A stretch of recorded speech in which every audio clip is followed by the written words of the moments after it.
Awesome. All right. So, hi, you're listening to SDE in the evening, and today, although this is pre-recorded, I'm joined by Hannah Wicklund, the lead singer and guitarist of Hannah Wicklund and the Steppin' Stones. Welcome. Hi, how are you? Awesome. Yeah. How are you? I'm doing wonderful. Nice. Thank you. Okay, so let's get into it. I think 2016 was a pretty big year in terms of touring and, of course, the release of your album. And you're kind of just getting back into playing shows after a few months off, right? Well, 2016 was when I released a record that was self-titled from the Steppin' Stones. But I released my last record in 2018. And I've been on the road, and I toured that last year, and I've been on the road for the last 5 years pretty much. But yeah, I've been taking some time off to write and gear up for the next record. So I'm actually going into the studio on Friday. Oh, nice. Yeah. All right. Well, the like you were saying, you've been in this for a while, right? There's been some iteration of this band since you were in grade school, and I was reading you've played well over 2,000 shows. So Yeah. I was wondering, have you guys been consistently performing since the beginning, or was there an initial period when you were just a band to practice and jam together, when it first started? When we first started the band, we were just jamming for a couple of months, but once we started playing out shows, it was a pretty consistent go of it. We basically, Hilton Head had a lot of opportunity because it's a tourist destination, so there are a lot of festivals and a lot of restaurants and parks and things of that nature. So basically, from the time I was 9 years old until today, I've played as many shows as I can. And I also used to do solo shows and play multiple of those a week. So I've definitely racked up my on stage time, I guess. Yeah. That sounds like it. So how long has the current lineup of the Steppin' Stones been in place? Well, it's actually going to be for this summer a semi brand new iteration. It's really tough, to be honest, once you've already gotten the band kind of rolling and trying to find the right band member that's fully committed and really wants to be, in the band. That's what I'm looking for, and I'm really excited about these two dudes. Dustin and Graham. It's gonna be a good run. We're starting in May, so. And you haven't played shows with them before, or? I've played with Dustin, the bass player, Dustin Williams, since September, and he's a monster on bass. He's pretty. He's rock focused. That's kind of where he started out, but he's also played pretty much everything in between at this point. And then Graham Spillman is the drummer who was in the Cordovas, this other band that actually we met down in Mexico earlier this year. Their band puts on a festival, and he just recently left that situation, and he's going to be on tour with me, and I'm pumped. So a lot of fun stuff. Sounds good. So I know you have a pretty musically supportive family and have been obviously in this band for most of your life, but has this always been the sole career path you're planning on, or did you have any other post high school dreams? No, this is it. I've known really since I was really young. I started playing piano when I was a little before I turned 4, and so once I got bit by the music bug, it's kind of the only thing that made sense for me. So I've been chasing the dream pretty much forever. But if I had to decide on something else, I would be an artist, because I love painting and drawing, and my mom's an artist, so that's really natural for me. But yeah, music's my thing for sure. Well, I'm happy about that.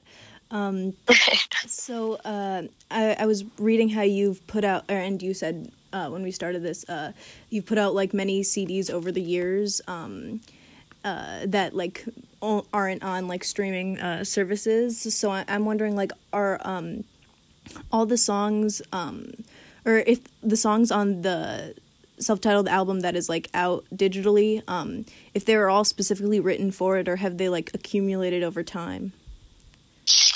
Are you talking about my most recent release? Yeah, so there's actually 2 songs on it that are from past albums. One is Looking Glass, which I wrote when I was like 15, and it's on a self-titled record called Looking Glass, which I think is my favorite record besides this latest one. This latest one is definitely my favorite that I've done so far, but Looking Glass was a second. And so I really wanted to re-record that song and give it, a little bit of new life, and just, the recording quality has gotten better over the years. So I wanted to give that song a chance, so to speak. And then I did the same thing with Mama Said, which Mama Said was from the record in between Looking Glass and my latest one, which was a self-titled record when the band was just called The Stepping Stones. I'm a fan of self-titled records. What can I say, I guess? Yeah. But yeah, so Mama Said is another one of those, but the rest of the songs were definitely written just for the new record. So how long were you writing the writing for the new record? It was a pretty short process, actually. I'd say I think all the songs were written in the course of like 2.5 to 3 months. And Sadler Vaden, my producer, and I co-wrote Ghost and Bomb Through the Breeze and Crushin' together. So once him and I kind of sat down, a lot of the, I'd say like the core of the album kind of came together pretty fast. But it's been different this time. It's been a much longer, drawn out process. So it's interesting. So the band that you were playing with on the latest record, was that consistent throughout the recording process, or was it just like temporary people since you didn't have your like solid lineup yet, or how? Yeah, hired guns is kind of the term that I was in Nashville at the time when I did this record. That's where I was living, and that's kind of the term that everybody uses for those kinds of musicians. And yeah, they were definitely hired guns, but they were fucking shit. It's all right. They're awesome. Julian Dorio was the drummer, and then Reno Bo was the bass player, and both of those guys were really seasoned and just knocked it out of the park. I think we recorded all of those songs, all of like the rhythm tracks and all that, I think in like 4 days. So we had never played together, so we literally got into the studio and laid it down as a band live, because that's really important for me when we record. I'm not a fan of the tracking piece by piece. So, it still felt like a real band. It felt like we had played together for a long time because they were that good. Cool. So, like, I heard that, like, you've done, like, moving around in the recent past and, like, become a little re-inspired. So have you, like, noticed a significant change in the kind of music you're able to create as, like, you enter adulthood in those different settings? Oh, yeah, definitely. I think I've kind of, as I've gotten older, explored my like vulnerability and kind of more of my femininity with my music, because, I started my career playing AC/DC and Neil Young and, like a lot of that kind of like rock and roll, which I love. And that is still 100% a part of me and my sound. But, I feel like I've kind of gone to a new layer of myself, where I'm kind of able to dig a little deeper and explore some topics that I wasn't really ready to write about when I was younger. So getting older and going through some interesting experiences has definitely translated into the new stuff. Well, that's awesome. So, like you said, I mean, you kind of touched on the Neil Young. I was reading how you often close your shows with "Rockin' in the Free World," as uh, and I was just wondering, like, would you say Neil Young has probably had one of the strongest influences on you as like a musician, or would there be more other people who stand out much more?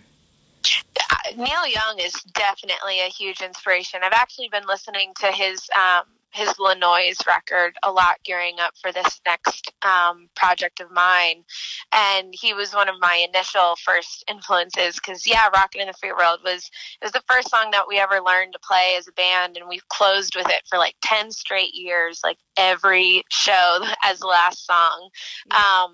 And we still do it from time to time whenever we have a long enough set. Um, but yeah, Neil Young was a big influence, songwriting wise, especially, as well as like Tom Petty and Jimi Hendrix. And those guys were big for me. And then Fleetwood Mac was a big one. I can't wait to get some cool harmonies down with the new lineup. So Cool. So, like, and then touching on like the kind of femininity aspect. Obviously, you're in a female-fronted band, of course, and so in your opinion, like, I mean, you mentioned Fleetwood Mac's with Stevie Nicks, but who has been the most groundbreaking or formative women in rock and roll for you, and for in general? What do you think? you know, Janis Joplin is, I don't know, she kind of had the essential vibe, but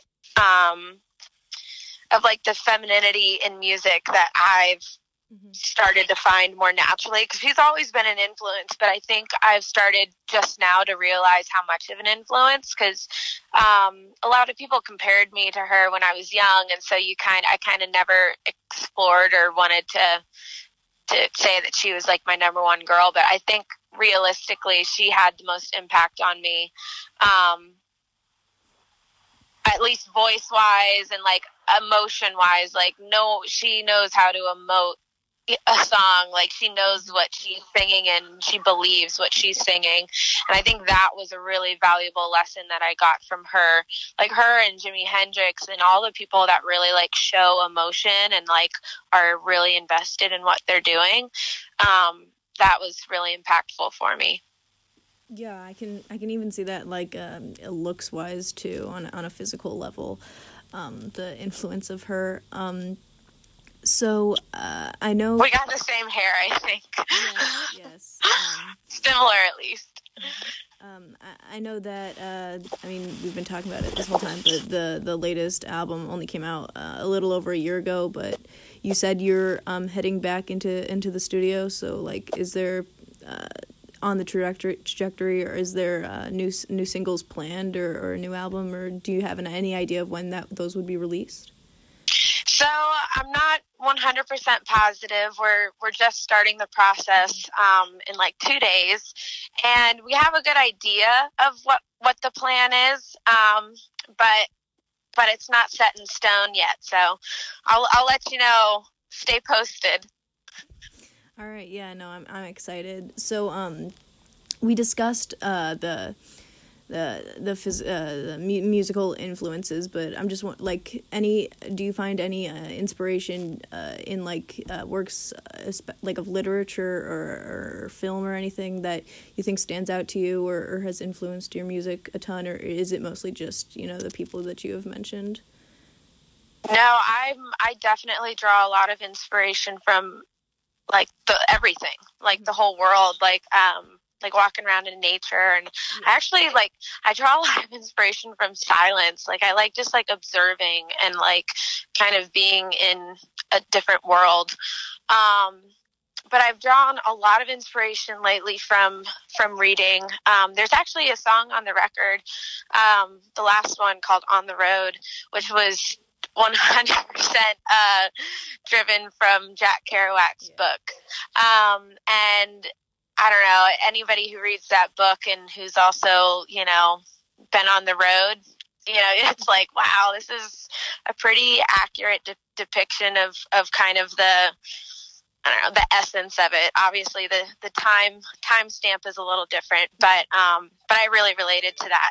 So definitely books and TV, and I really like listening to like strangers' conversations. Not that I'm like eavesdropping, but when you're like walking by and like you like hear something, or whatever, like little phrases and words catch my ear, and so that's one of my favorite ways to get an idea for a song.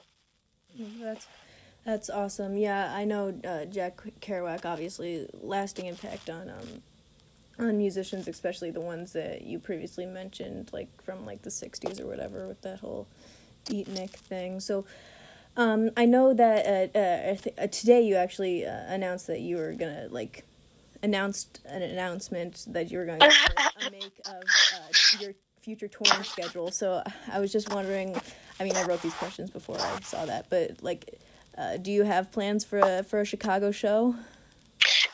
They're definitely in the works. I think my agent was getting back to me on Chicago, but hopefully by next week we will have a confirmation and Chicago will be on the list. We're definitely planning on it. Awesome. That's very exciting. So I mean, that's about all the questions I had. I tried to do some. I tried to make some not so general questions. So I think those are all the ones I have for today. But thank you so much for agreeing to do this and talking with me. Oh yeah, I had a great time. Yeah, no, thank you so much, and I'm looking forward to your future projects. Thank you so much. I hope you have a wonderful time. All right, thank you. Have a good Thanks. evening. Bye.